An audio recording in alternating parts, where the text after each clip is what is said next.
Hey everybody, it's Jason Blaha here, and it's time for part 4 of the Monday Q&A, and I'm just knocking these out today. So let's knock this one out. More and more information says that vegetables contain much less nutrients than they did in the past, to the point where people need to eat 30 or so portions a day. What, if any, are the most nutritious forms of fruit or veg? This is a myth, and the past is a relative term.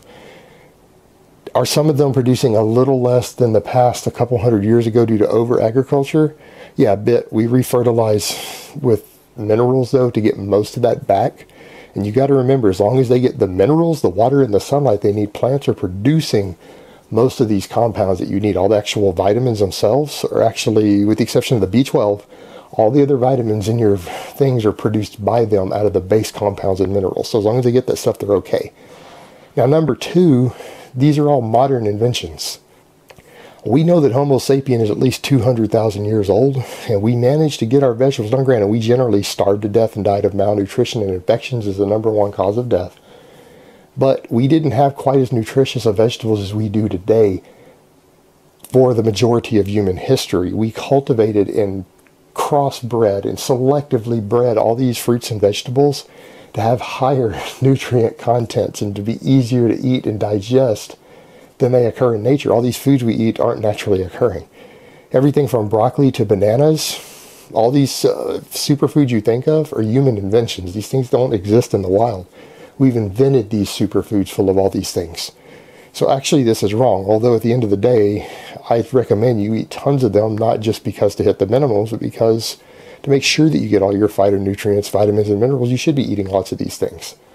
I probably eat 30 servings on some days of fruits and vegetables myself, but that's just the way I happen to eat. But it doesn't mean that I necessarily need that much. I way overdose a lot of my vitamins and minerals. And remember, the ones that we have today are more nutritious than the past because they didn't exist. We bred them to be more nutrient dense for generations. This is the reason we've been able to build the civilizations we have, is by growing large amounts of crops of these superfoods.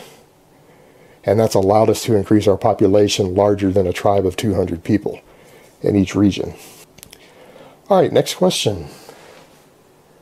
Question about your novice program. How would you adjust it to make it HST friendly? Stop adjusting my novice program. If you want to run HST, run HST. If you want to run my novice program, run my novice program. I think my novice program will give you better gains early on than HST. So when the gains stall on my novice program, go do HST if you want. It's a good program to run afterwards. To make the two more interchangeable, HST is customizable. Use a lot of the stuff that you did in the novice program, the lifts and the weight order that you did them in HST, so that you continue to transition and use the same basic lifts to progress on that you use in the novice program while you're actually doing HST, but you're still running HST to the letter of that program. You're just customizing it the way that it's allowed to be customized. All right, next question. Hey Jason, what's your opinion on Dr. Stuart McGill's research into core training? He reckons that repeatedly flexing and extending the lumbar spine can be unsafe for many individuals. What's your take on this?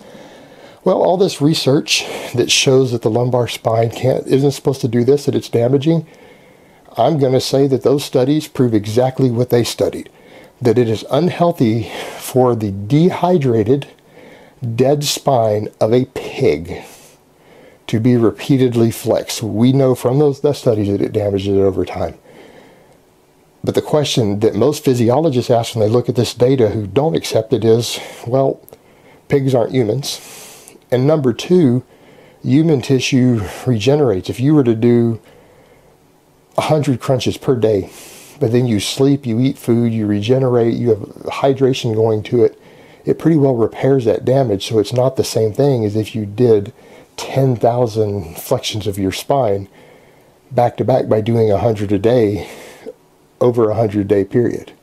You've had regeneration time. It's living tissue. It doesn't just add cumulative damage. It never repairs. And that's the difference, is that all those studies suggesting that were on dead tissue, not living dynamic tissue that can repair, heal itself, and adapt and get stronger.